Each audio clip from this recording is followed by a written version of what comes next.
আরেকজন বলছেন আমার নবী কাউবয় ছিলেন। ইন্না লিল্লাহি ওয়া ইন্না ইলাইহি। তুমি নামের শেষে আজারই লাগাও না? তো তুমি যে আজার থেকে আসছো এগুলো ধোঁকাবাজি। আপনি আজহারের আকীদা ধারণ করেন, আপনি বুকে হাত দিয়ে বলেন আপনি আজহারের আকীদা ধারণ করেন, অথবা আপনি তো চ্যালেঞ্জও করতে পারেন। হ্যাঁ, হাউ ডেয়ার আপনি এই কথা বলছেন, চ্যালেঞ্জ করছে আমি আজহারের আকীদা ধারণ। আপনি আজহারের আকীদা ধারণ করেন না, কারণ আপনি যেই তফসির গ্রন্থ থেকে তফসির করেন আজহারে ওই তফসির ব্যান, আজহারে ওই তফসিরের বই ব্যান। আপনারা বুঝতে পেরেছেন? আচ্ছা, এটা একটা খারিজি মাইন্ডসেট।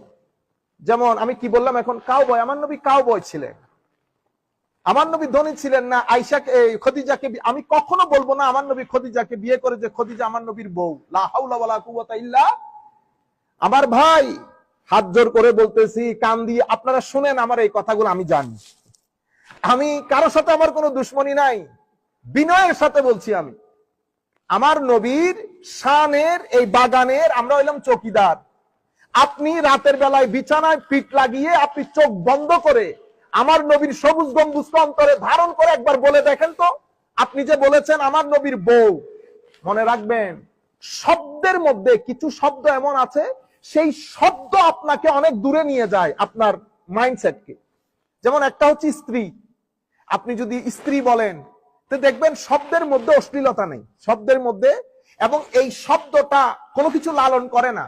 এটা একটা সিভিলাইজ শব্দ, মানে শব্দের ভিতরে কোনো কিছু নাই, শব্দ আপনাকে কোনো জায়গায় নিয়ে যাবে না, স্ত্রী। কিন্তু আমি যদি বলি এটা ওনার বউ, আপনি চিন্তা করে দেখেন তো, বউ বলার মধ্যে স্ত্রী বলাতে যে সভ্যতা আছে বউ বলার মধ্যে সেই সভ্যতা নাই।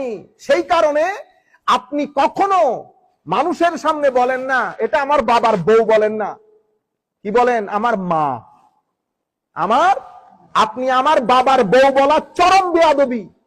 এখন আপনি যদি লাখো মানুষের সামনে